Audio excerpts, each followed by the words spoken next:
जी हाँ, आइए आइए आइए, आ गया है आपके गांव गली मोहल्ला में और आपके ठीक दरवाजे के सामने आ गया है श्री चार भुजा नाथ। जी हाँ, आपने सही सुना है, श्री चार भुजा नाथ जी का सब्जी वाला प्रचार गाड़ी आ गया है। आइए हमारे प्रचार वाहन के पास आइए और लेकर जाइए अनेकों प्रकार की ताजा सब्जी। जी हाँ, आइए और लेकर जाइए अनेकों प्रकार के ताजा सब्जियाँ। जी हाँ, जल्दी से आइए हमारे चलती फिरती प्रचार गाड़ी के पास।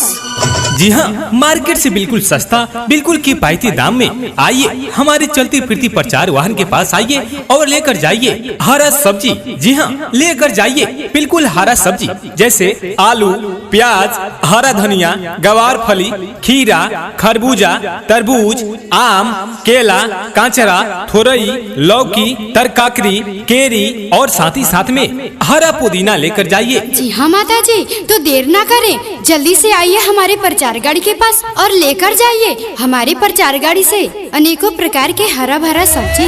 ओ माता जी, ओ बहन जी, अरे ओ भाई साहब, सुनिए, इधर आइए हमारे प्रचार वाहन के पास। देखिए आ गया है आपके गांव गली मोहल्ला में हरा भरा सब्जी। जी हाँ, आइए और लेकर जाइए मार्केट से बिल्कुल सस्ता, बिल्कुल किफायती दाम में लेकर जाइए हमारे प्रचार वाहन से लेकर जाइए हरा भरा सब्जी जैसे आलू, प्याज, हरा धनिया, गवार फली, खीरा, खरबूजा, तरबूज, आम, केला, कांचरा, थोरई, लौकी, तरकाकरी, केरी और साथ ही साथ में हरा पुदीना लेकर जाइए। सुनिए माता जी, सुनिए बहन जी और सुनिए भाई साहब, जल्दी से आइए और लेकर जाइए हमारे प्रचार वाहन से ताजा ताजा हरी सब्जियां और साथ ही साथ में लेकर जाइए आम और केला। जी हाँ, विशेष जानकारी या किसी भी शुभ अवसर पे हमें एक बार सेवा का मौका अवश्य दे। हमारा मोबाइल नंबर है 77 42 00 54 04।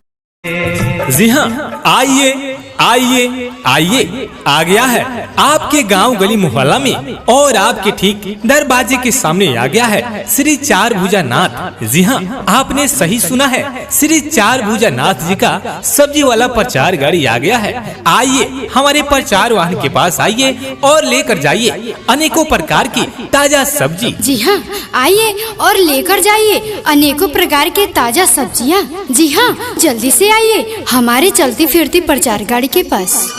जी हाँ, मार्केट से बिल्कुल सस्ता, बिल्कुल किफायती दाम में आइए हमारे चलती फिरती प्रचार वाहन के पास आइए और लेकर जाइए हरा सब्जी। जी हाँ, लेकर जाइए बिल्कुल हरा सब्जी जैसे आलू, प्याज, हरा धनिया, गवार फली, खीरा, खरबूजा, तरबूज, आम, केला, कांचरा, थोरई, लौकी, तरकाकरी, केरी और साथ ही साथ में हरा पुदीना लेकर जाइए। जी हाँ माता जी, तो देर ना करें, जल्दी से आइए हमारे प्रचार गाड़ी के पास और लेकर जाइए हमारे प्रचार गाड़ी से अनेकों प्रकार के हरा भरा सब्जी। ओ माता जी, ओ बहन जी, अरे ओ भाई साहब, सुनिए, इधर आइए हमारे प्रचार वाहन के पास। देखिए आ गया है आपके गांव गली मोहल्ला में हरा भरा सब्जी। जी हाँ, आइए और लेकर जाइए मार्केट से बिल्कुल सस्ता, बिल्कुल किफायती दाम में लेकर जाइए हमारे प्रचार वाहन से लेकर जाइए हरा भरा सब्जी जैसे आलू, प्याज, हरा धनिया, गवार फली, खीरा, खरबूजा, तरबूज, आम, केला, कांचरा, थोरई, लौकी, तरकाकरी, केरी और साथ ही साथ में हरा पुदीना लेकर जाइए। सुनिए माता जी, सुनिए बहन जी और सुनिए भाई साहब, जल्दी से आइए और लेकर जाइए हमारे प्रचार वाहन से ताजा ताजा हरी सब्जियां और साथ ही साथ में लेकर जाइए आम और केला। जी हाँ, विशेष जानकारी या किसी भी शुभ अवसर पे हमें एक बार सेवा का मौका अवश्य दे। हमारा मोबाइल नंबर है 77 42 00 54 04।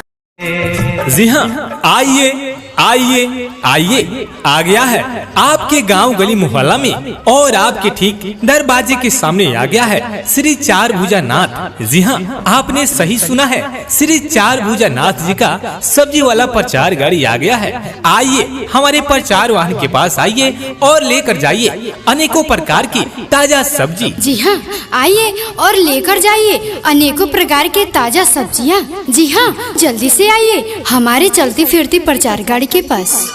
जी हाँ, मार्केट से बिल्कुल सस्ता, बिल्कुल किफायती दाम में आइए हमारे चलती फिरती प्रचार वाहन के पास आइए और लेकर जाइए हरा सब्जी। जी हाँ, लेकर जाइए बिल्कुल हरा सब्जी, जैसे आलू, प्याज, हरा धनिया, गवार फली, खीरा, खरबूजा, तरबूज, आम, केला, कांचरा, थोरई, लौकी, तरकाकरी, केरी और साथ ही साथ में हरा पुदीना लेकर जाइए। जी हाँ माता जी, तो देर ना करें, जल्दी से आइए हमारे प्रचार गाड़ी के पास और लेकर जाइए हमारे प्रचार गाड़ी से अनेकों प्रकार के हरा भरा सब्जी। ओ माता जी, ओ बहन जी, अरे ओ भाई साहब, सुनिए, इधर आइए हमारे प्रचार वाहन के पास। देखिए आ गया है आपके गांव गली मोहल्ला में हरा भरा सब्जी। जी हाँ, आइए और लेकर जाइए मार्केट से बिल्कुल सस्ता, बिल्कुल किफायती दाम में लेकर जाइए हमारे प्रचार वाहन से लेकर जाइए हरा भरा सब्जी, जैसे आलू, प्याज, हरा धनिया, गवार फली, खीरा, खरबूजा, तरबूज, आम, केला, कांचरा, थोरई, लौकी, तरकाकरी, केरी और साथ ही साथ में हरा पुदीना लेकर जाइए। सुनिए माता जी, सुनिए बहन जी और सुनिए भाई साहब, जल्दी से आइए और लेकर जाइए हमारे प्रचार वाहन से ताजा ताजा हरी सब्जियां और साथ ही साथ में लेकर जाइए आम और केला। जी हाँ, विशेष जानकारी या किसी भी शुभ अवसर पे हमें एक बार सेवा का मौका अवश्य दे। हमारा मोबाइल नंबर है 77 42 00 54 04।